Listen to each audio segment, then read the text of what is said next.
महाभारत से सीख अध्याय 1। विधि की शक्ति। यह कहानी महान कुरु वंश के राजा परीक्षित की है, जिनके राज्यकाल में दूध और शहद बहता था और लोग बहुत ही खुश थे उनके राज्य में। एक बार राजा परीक्षित शिकार पर निकले।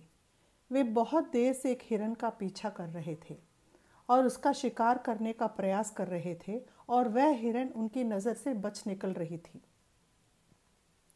हिरण को ढूंढते ढूंढते राजा परीक्षित एक ऋषि के कुटीर के सामने से गुजर रहे थे। वह कुटीर ऋषि शमिका की थी और ऋषि वहां ध्यान में मग्न थे।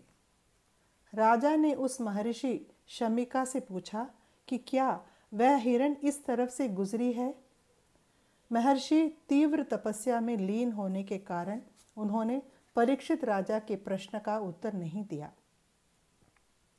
महर्षि के इस व्यवहार को देखकर राजा परीक्षित क्रोधित हुए और सोचने लगे कि उस राज्य के राजा एक महर्षि से प्रश्न कर रहे थे और महर्षि चुपचाप ध्यान में मग्न थे। गुस्से में आकर तुरंत राजा परीक्षित ने एक मरे हुए सांप को हाथ में लिया जो वहां जमीन पर पड़ा था और उसे महर्षि शमिका के ऊपर फेंका। शमिका के पुत्र श्रृंगु, जो खुद भी एक ऋषि थे, उन्होंने अपनी ज्ञान दृष्टि में देखा कि राजा परीक्षित ने गुस्से में आकर ऋषि शमिका यानी कि उनके पिता के ऊपर एक मरा हुआ सांप फेंका। ऋषि श्रृंगिन अत्यंत क्रोधित हुए और आवेश में आकर उन्होंने राजा परीक्षित को एक शाप दिया। उन्होंने शाप दिया कि 7 दिनों के अंदर राजा परीक्षित की मृत्यु सांप के डसने से जरूर होगी और वह सांप नागों का राजा है जिसका नाम तक्षका था। शमिका ऋषि को ज्ञात हुआ कि उनके पुत्र श्रृंगिन ने परीक्षित महाराज को शाप दिया। उन्होंने श्रृंगिन को अपने पास बुलाया और उनको प्रबुद्ध किया कि उनकी सोच गलत थी और उन्हें ऐसा शाप नहीं देना था। राजा परीक्षित ने जो किया वह सही नहीं था। राजा होते हुए उन्हें ऐसा कार्य करना उनके लिए ठीक नहीं था। ये बात उन्होंने समझाई। फिर भी शमिका ऋषि ने उनके पुत्र से कहा कि राजा के इस बर्ताव के लिए ऐसा शाप देना उचित नहीं है। ऋषि शमिका उनके पुत्र पर क्रोधित हुए और डांटते हुए उन्हें जंगल में चले जाने को कह दिया। राजा परीक्षित की रक्षा करने के लिए ऋषि शमिका उनके शिष्यों को राजा के पास भेजते हैं और उन्हें उस शाप से अपनी रक्षा करने के लिए कहते हैं। राजा परीक्षित तुरंत एक महल बनाते हैं जो महल सिर्फ एक ही स्तंभ पे खड़ा होता है। वे उनके परिवार सहित उस महल में 7 दिनों के लिए रहने के लिए चले जाते हैं। 6 दिनों के बाद मतलब 6 दिन शांतिपूर्वक सब कुछ गुजरता है और कोई भी दुर्घटना नहीं घटती है। सिपाही, वैद्य और सारे कर्मचारी उस राजा के आसपास ही घूमते रहते हैं उनकी रक्षा करने के लिए। राजा परीक्षित के साथ ही रहते हैं।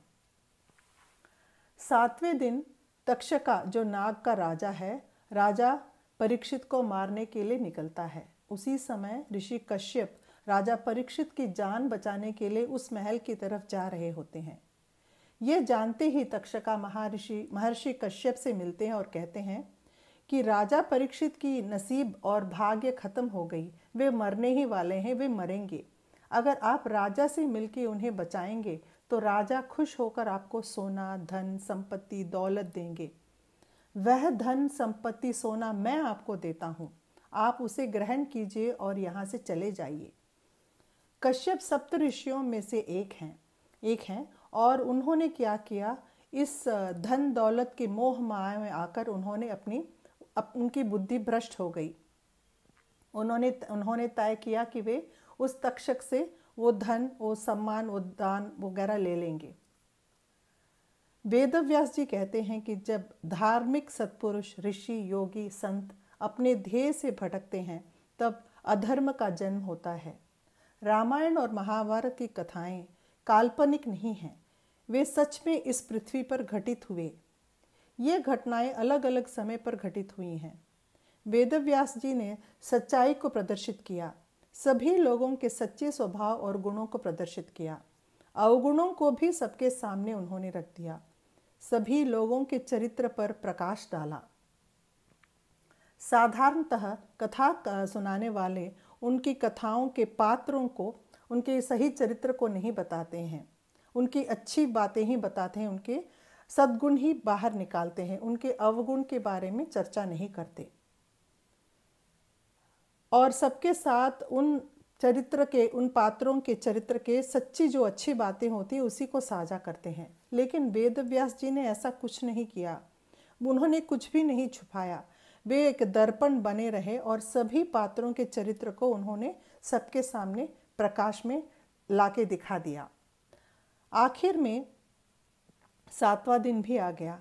तक्षका उनके कुछ अनुयायियों को, जो सांप के स्वरूप में हैं, उन्हें वेश बदलकर पंडित, पुजारी, ऋषि आदि के रूप में राजा परीक्षित के महल में भेज दिया और उसके साथ उन लोगों के पास कुछ फल भी दे के भेजा ताकि वे राजा को दे दे। आपस में ये लोगों ने राजा के साथ कुछ बातचीत की, मिलने के बाद, और कुछ वार्तालाप हुआ। उसके बाद उन्होंने फल को राजा के हाथ में प्रदान किया और वहां से चल निकले। इस वार्तालाप के बाद राजा ने क्या किया, दरबार में जितने भी लोग उपस्थित थे सबके बीच में वो फल बांट दिया और खुद अपने लिए भी एक फल उठा के रख दिया। जब राजा उस फल को ग्रहण करने ही वाले थे तो उन्होंने अपनी दिव्य दृष्टि से देखा कि नागों के राजा तक्षक उस फल में एक कीड़े की तरह छुपे थे। तब राजा ने कहा, अगर यह मेरी विधि है तो बेहतर यही होगा कि तक्षका उसकी असली रूप में आए और उनका वध करे। राजा ने अपने मन में सोचा, अगर मैं इस शाप से मुक्त हो जाऊंगा तो ऋषि द्वारा दिया गया शाप असत्य होगा, ऐसा नहीं होना चाहिए। कीड़े ने अपना असली रूप धारण किया और सर्प बन के बाहर निकला तक्षक, और उन्होंने उसी क्षण राजा परीक्षित को डस दिया और उनकी हत्या कर दी। इस कहानी से हमें ये सीख मिलती है कि विधि अत्यंत शक्तिशाली है। एक राजा भी अपनी विधि को बदल नहीं सकता। हमारी जिंदगी में जो कुछ भी होता है वह विधि के अनुसार ही होता है। जय श्री कृष्ण।